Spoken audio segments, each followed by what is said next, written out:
So I get asked all the time if all 7 cats are mine, and the answer is yes. Now you're probably wondering, how does one acquire 7 cats? The answer for me is quite easy.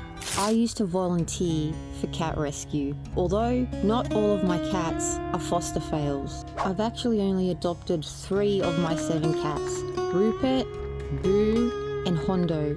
The other 4, Ranger, Vixen, Blossom, and Jumanji, they were my foster fails. I actually wasn't planning on keeping Jumanji at first. It wasn't until I asked my kids what we should name him, because all fosters still need a name, and one of my kids was like, Jumanji, and I just thought that was the most coolest name ever.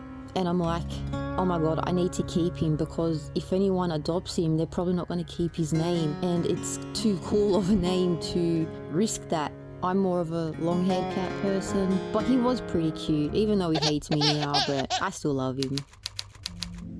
So Rupert was the first cat that I adopted, and the story with him was we were actually living in Western Australia, and my husband wanted to move back to New South Wales where our family was, but I really didn't want to leave because WA is absolutely beautiful, and he knew how much I wanted a cat, because when I was pregnant with our youngest, I actually craved holding a cat. Like, people talk about weird cravings, that was mine. And so he took me to a pet shop, and I know it's slack, but he pretended like we were interested in getting a kitten and all that sort of stuff, just so I could get my fix, I suppose. And he saw how happy I was, and later on he said, like, listen, if you agree to move back to New South Wales, once we get a place and all that sort of stuff settle in, that I could get a cat.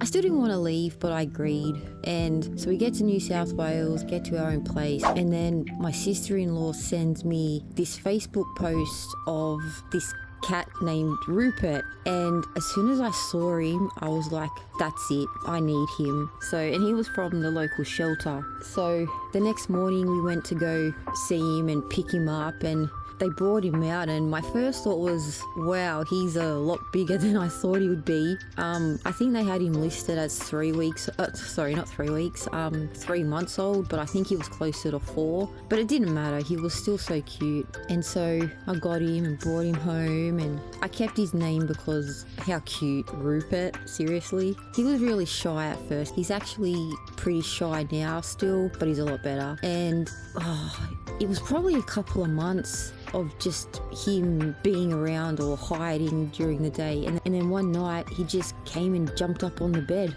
and I was like, to my husband, I was like, oh my god, it's Rupert. And I didn't make a fuss of it or anything because I didn't want to scare him off. I just let him be, and I swear from that day he was my soul cat. Like, this cat is so special to me. He loves me so much. He hugs me, he just wants to be around me all the time. Like, I don't know, he's just really special to me. And it's funny because when we would get visitors, they'd always be like, oh, do you still have Rupert? And I'd be like, yeah, because you could never see him, he was just always hiding somewhere. But like, once it all quietens down and all that sort of stuff, he comes out, and he's such a lap cat, and he's so soft, and he's so gentle, and he's honestly just the best. I love my little Rupie.